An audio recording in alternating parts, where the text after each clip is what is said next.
She said we could still be friends, that nothing had to change. But every time she talked about someone new, I realized the hardest goodbyes don't end with words, but with silence.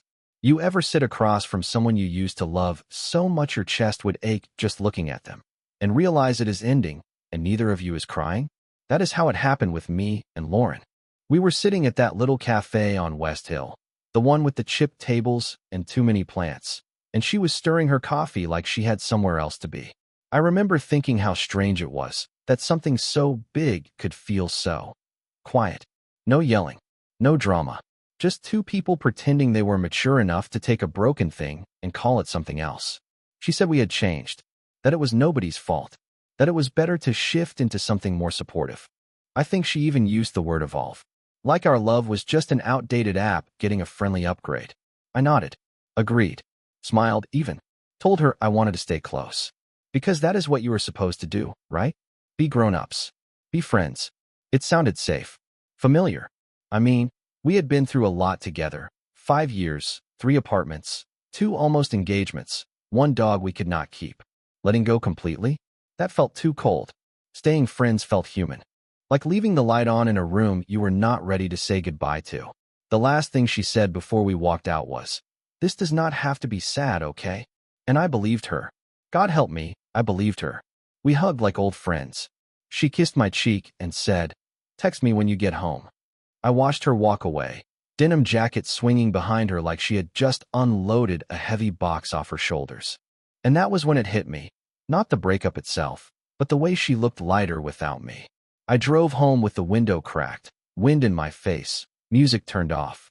I remember every red light, every thought, every second I tried to tell myself this was the healthy way. We had loved each other. That was real. But this was controlled demolition. We had put our hearts in neutral and coasted down the hill like two people who were too scared to crash. But as I sat on the edge of my bed that night, phone still in my hand waiting for a text that never came, something inside me shifted. Not anger, not regret, just this tiny, quiet ache that whispered, "You just said goodbye to the person you thought would be your last first." And worse, you were still trying to pretend it did not matter. I told myself it would get easier, that staying friends would soften the loss, that we would laugh again, maybe grab a coffee here and there. But I was wrong, because the next time I saw her, she was already talking about someone new. And what she said, well, that was the moment I realized being just friends was not healing. It was something else entirely. We met up 2 weeks later, just like we said we would. Same city, same smiles, different energy. It was a Sunday afternoon, sunny but cold. The kind of day that makes you want to stay under a blanket. But instead I found myself walking to meet Lauren like nothing had changed. She waved at me outside the bookstore cafe on 7th, holding 2 coffees like it was just another normal day. And that was the start of the pretending. We talked about dumb things at first. Our jobs, how her new apartment had weird water pressure, how mine still smelled like her shampoo no matter how many times I changed the sheets. I laughed when I was supposed to, nodded at the right moments. Even joked that we were crushing this whole mature breakup thing. But the truth? I was barely holding it together. She looked good, effortless, like the weight of us had never existed. And every time she brushed her hair behind her ear or sipped her drink with both hands, I felt it, that stupid muscle memory pulling at me. I wanted to reach out. I wanted to ask her how she could be so okay. Instead, I asked if she had seen any new movies. She had, and she saw them with someone. She dropped the name like it was a detail I would not notice. Matt or Mark. I do not even remember now. Some guy from work who made her laugh and liked hiking. She said it like she was testing the water, like easing it and would soften the blow. I smiled. Said, "That's cool." What I wanted to say was, do you think he knows you hate hiking? That you only go because you feel guilty saying no? But I did not. Because I was the friend now. That day ended with a hug. Not a long one. Not the kind that holds on a second too long. Just a polite wrap of arms, 2 pats on the back like we were teammates or cousins or whatever. She walked away again, this time not looking back. And I stood there, holding my coffee like an idiot, wondering how I could feel so empty while trying so hard to act full. That night, I scrolled back through our old texts, looked at photos I should have deleted. I watched that dumb video from her birthday, where I tried to bake her a cake and the whole thing collapsed in the oven and we laughed until we cried. I watched it 3 times, maybe 4. The worst part? She liked the video when I sent it to her that night. Added a laughing emoji. Said, "Those were good times. Not I miss you. Not God, this hurts. Just good times." That was when it started to dawn on me.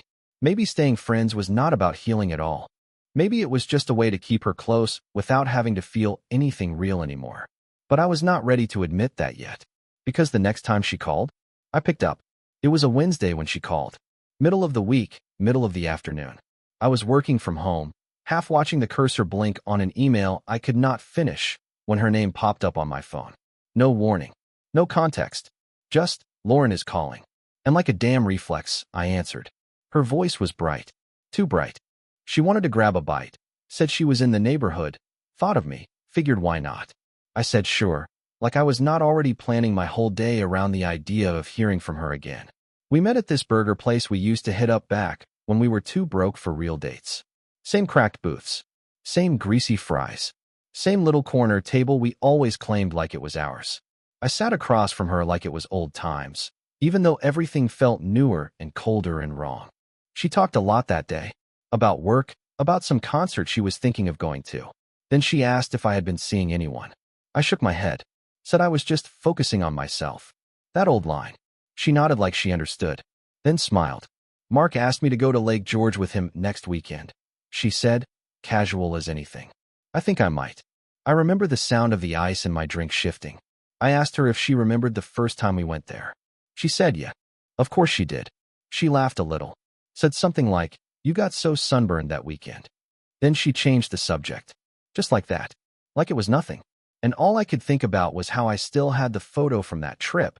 Her in that hoodie she always stole from me, standing by the water with wind in her hair. I still had that picture in a frame. Not even tucked away. Just sitting there. In plain sight. Like I had not moved on at all. She never asked if I was okay.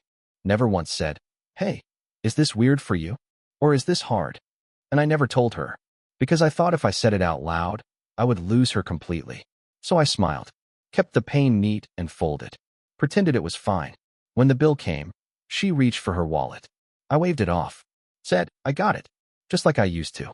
As she left, she touched my shoulder and said, "It's really nice that we can still do this. Not everyone can stay friends, you know?" Yeah, I knew. She walked away again, and this time, I realized something. Every time she left, she took a little more of me with her, and I kept letting her. That night, I did something I had not done in months.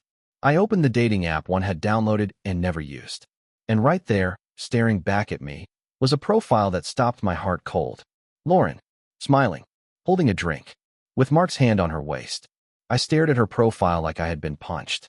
It was not even about her being on the app. Hell, we were single. We had that talk, right? But it was the way she looked in that picture. Happy in a way I had not seen in a long time. Not since us. She was wearing that green sweater I gave her 2 birthdays ago. The one she said brought out her eyes. And there she was, leaning into this guy. Mark, I guess. Like it was the most natural thing in the world. Like I had never existed. Part of me wanted to laugh. The other part wanted to throw my phone across the room. I did not swipe. I just closed the app and sat there in silence. That ugly kind of silence, where your own thoughts sound like static in your ears. And that was the moment I started seeing it for what it was. Every message she sent. Every coffee meetup. Every late-night meme, or remember when text. It was not kindness. It was not maturity. It was maintenance.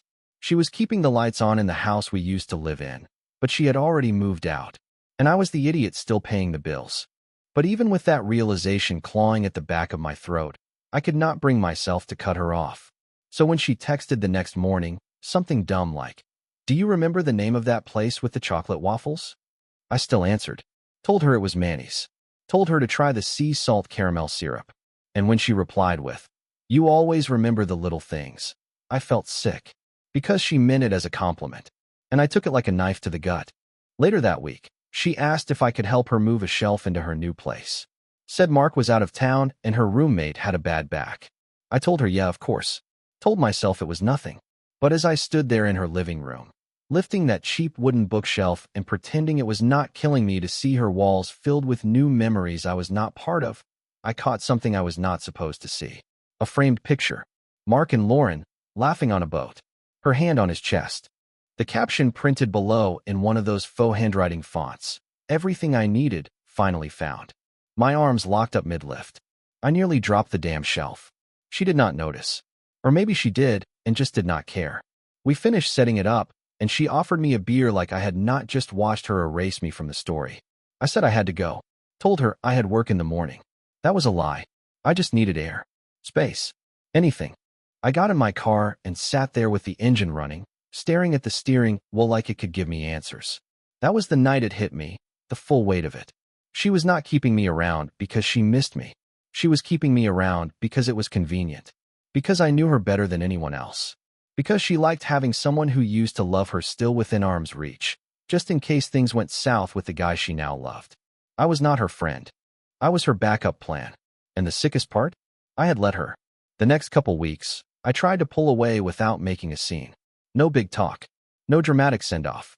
Just slower replies, shorter texts. The kind of quiet distancing you hope they don't notice, but kind of wish they do. Lauren noticed. She texted one night, asking if everything was okay. Said I felt far away lately. I almost ignored it. I stared at the message for a long time, thinking about all the ways I could lie. Say I was just busy. Say work was crazy. Say anything but the truth. But I did not lie this time. I told her, it hurts. Just those 2 words. Simple. Honest. She replied almost instantly. Hurts how? So I told her. Everything. Not with anger. Not with guilt. Just the truth, laid bare like an open wound. I told her how every time she smiled at me across a cafe table, I saw the ghost of what we used to be. How every little check-in made it impossible to heal. How pretending to be friends felt like bleeding out slowly with a smile on my face. I told her I could not keep showing up like the break never happened, like she had not moved on while I stayed behind. The typing bubbles popped up, disappeared, came back, disappeared again, and then finally. I never meant to hurt you. I believed her. That was the hardest part. I do not think she was cruel. I think she genuinely thought this was the kinder way, the mature way. She wanted to keep the history without facing the grief. Wanted to keep the comfort without the commitment. But the truth? There is no clean way to keep loving someone in pieces. Not when every piece still remembers the whole. A few days later, I got a text. Just one line. Do you still want to be friends? It hit me harder than I expected. Because after everything I said, after opening myself up, that was her takeaway? I did not answer. I could not.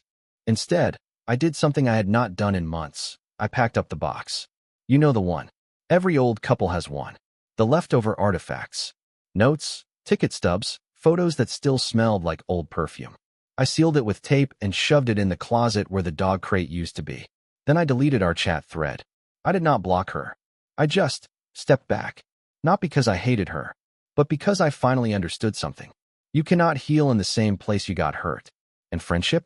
Friendship was just the bandage she kept putting over a wound she refused to let me close. But I was not ready to say goodbye completely yet, because there was still one message I had not sent, and it was the one that would finally set me free. I wrote the message at 2 in the morning. That seems to be when all the dangerous thoughts come knocking. When your room is too quiet, and your brain starts peeling back everything you've tried to tape over. It was long. Not angry, just honest. I told her how I missed her laugh. Not the polite one she gave Mark, but the real one she used to let slip when we were lying on the floor eating cereal out of mugs. I told her I missed being the person she told things to first. About how I still thought of her when I heard certain songs. How I still avoided the part of town with that stupid little diner we used to love. The one with the jukebox that never worked right. And then I told her the thing I never wanted to admit. I was never just her friend. Not even after the breakup. Not even when I tried. Every text, every hangout, every favor. I was trying to stay in her orbit because I could not stand the idea of being on a different planet.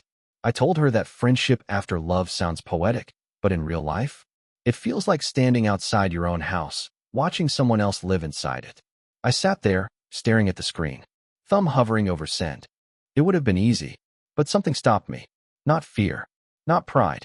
It was clarity, because sending that message would not have changed anything. It would not have brought her back. It would not have made her love me again. It would have just been one more way to keep the door cracked open, and I was done standing in doorways. So I deleted it.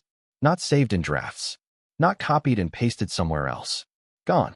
And for the first time in months, I did not feel like I was drowning. The next day, she texted again. Just a casual, "Hope your week's going okay," smiley face. And I did not respond. Not because I was angry, but because I had finally realized something. She had already moved on. I was the one still holding the ribbon from a balloon that had floated away a long time ago. That night, I turned off my phone, got in my car, drove with no destination, and I ended up in a place I had not visited since before her. This little overlook an hour out of town, where the city lights looked like stars flipped upside down. I stood there in the cold, hands in my pockets, and I finally let it hit me. The friendship was not healing. It was a holding pattern, and the only way to land was to let go. But I had no idea just how much more I was still clinging to. Because the next thing that happened, it shattered everything I thought I had figured out. 2 days after that night at the Overlook, I got a call from a number I did not recognize. I almost let it ring out. No voicemail, just that gut feeling. You know, the one that makes your stomach tighten for no clear reason. Curiosity won. I picked up. "Hey, is this Jake?" It was a woman's voice. "Not Lauren. This is Rachel," she said. "I hope this isn't weird. I'm Mark's sister." My heart stuttered. She kept talking fast. "I know this is out of nowhere, but I think you deserve to know something." I stepped outside, phone pressed tight to my ear, already bracing for whatever was coming. She said Lauren and Mark had broken up. Apparently, it had happened a week ago. Quiet. No big fight. Just a cold ending after a slow drift. Mark had told Rachel it was never supposed to be serious. That Lauren always felt like she was half in, half out. Always distracted. Always somewhere else. Rachel paused, then said, "He told me it felt like she was still in love with someone else." I sat down hard on the steps. She said Lauren never said your name, not once, but everyone could feel it. Said her brother felt like he had been compared to a ghost he could not compete with. And then Rachel asked me, straight up, "Did you know?" I told her I did not. Because I didn't. I had spent so long thinking I was the one holding on. That I was the fool orbiting something that had already moved on. Rachel just sighed. "I think she still loves you," she said. Then she hung up. I stared at the screen for what felt like an hour. I wanted to feel something. Relief, maybe, or hope. But what I felt was nothing. Because here is the twist no one tells you about heartbreak. Sometimes the person who left still loves you. But that does not mean you should go back. Because love is not just about feeling something. It is about showing up for it. Fighting for it. Choosing it when it is inconvenient, scary, or messy. And Lauren? She had already chosen not to. I could not pretend her silence, her comfort, her casual check-ins were some secret breadcrumb trail leading back to love. They were just that, breadcrumbs. Leftovers. Enough to keep me hungry, but never enough to feed me. So when my phone buzzed 10 minutes later, it was her. "Hey, can we talk?" I stared at it. And I swear, every part of me, every memory, every warm moment, every time I wanted her back, rose up all at once like they were begging me to say yes. But something deeper said no. Not out of anger. Not to punish her. But because I was done being the place she ran to when she was lost. I wanted to be chosen. And if she could not do that back then, I did not want to be the safety net now. So I let the message sit, unread. And that silence? It finally felt like peace. That message sat there for 2 days. No follow-up. No double text. Just that one, simple line. "Hey, can we talk?" And I left it unopened. Not because I wanted to play games. I just could not let myself fall back in. Not after everything. Not after finally pulling myself out of the wreckage. But still, I checked it. A dozen times a day. I stared at that little preview like it was a fuse, waiting to see if it would burn down or just go dark. And then, on the third night, it vanished. She unsent it. Gone. Like it never happened. And somehow, that hit harder than anything. Because that was her, giving up the last thread. The last reach. She had tossed the line and reeled it back in. I think that was when I finally accepted it. There would be no big conversation. No tearful confession. No second chance under string lights and apologies. This was not a movie. This was real life. And real life is messy, quieter. It ends not with slamming doors, but with unread messages and silence on both ends. I did not cry. Not that night. Not anymore. Instead, I did something I never thought I would. I went through my phone and deleted the chat. Not archived. Not saved. Deleted.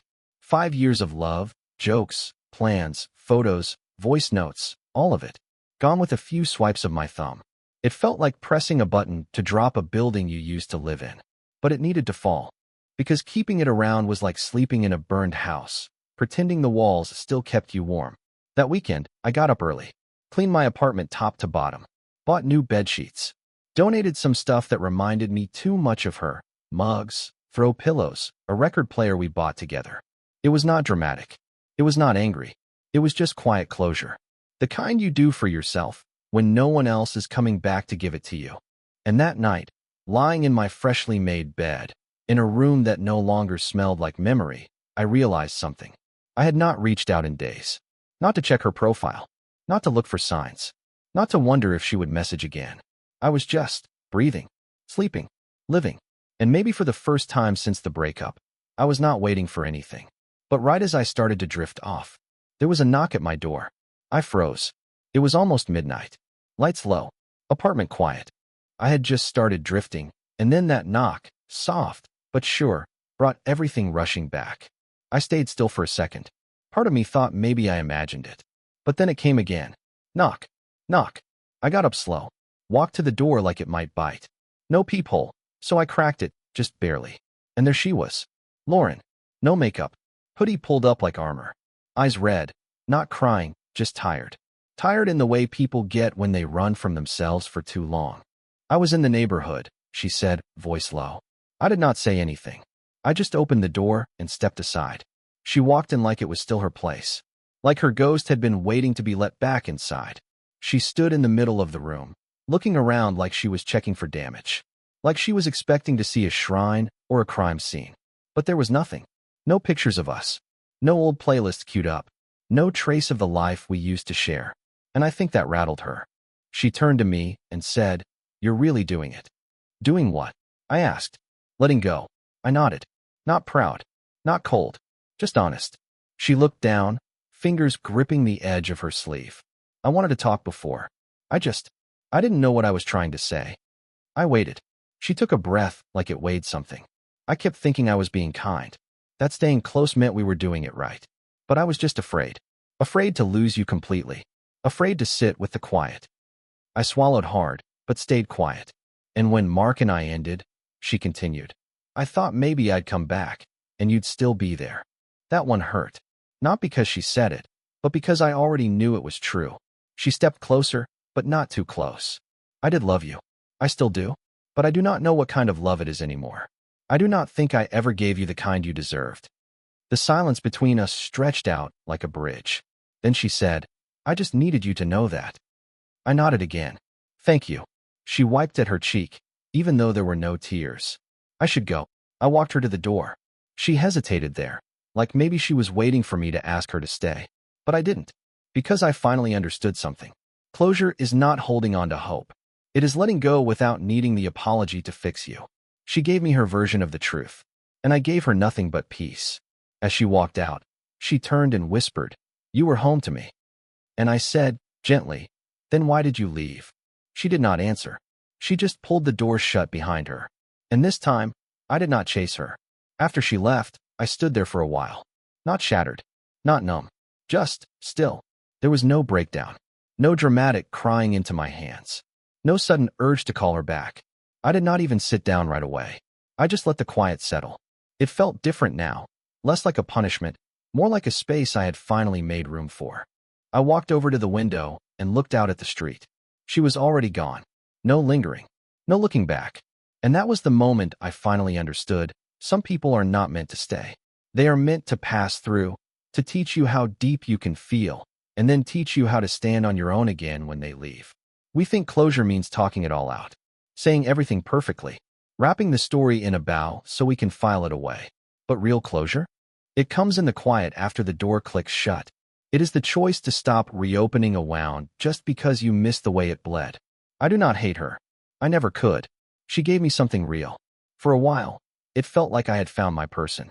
And maybe I had, but only for that chapter. Some people are only built for certain seasons of your life. And clinging to them outside of that time, that is how you stay stuck. Being friends after love, it sounded like maturity. Like something people do when they are grown and emotionally evolved. But now I know, it was just a slower heartbreak. Every text, every check-in, every memory we tried to wear like it still fit, it was just dragging out the goodbye. So here I am, months later, finally living in the silence I used to run from. And you know what? It is not empty. It is mine. I started cooking again, bought new sheets, went to that diner by myself, and sat at our old booth. It hurt, yeah, but it also helped. Because for the first time, I was not trying to keep her with me. I was just living. And healing is not this sudden, sweeping change. It is a quiet thing, a choice you make over and over. To stay present, to stop checking your phone, to walk past the places that used to haunt you without flinching, to stop reaching out, to let go, even when a part of you still wants to hold on. I still think about her sometimes. I probably always will. But now, when I do, it feels like remembering a dream I used to have, one that meant everything at the time, but does not follow me when I wake up. She was home once. But now I am building something better. Something that does not ask me to shrink just to keep someone else comfortable. Something that does not bleed when touched. Something that stands, quiet, solid, and whole. Me.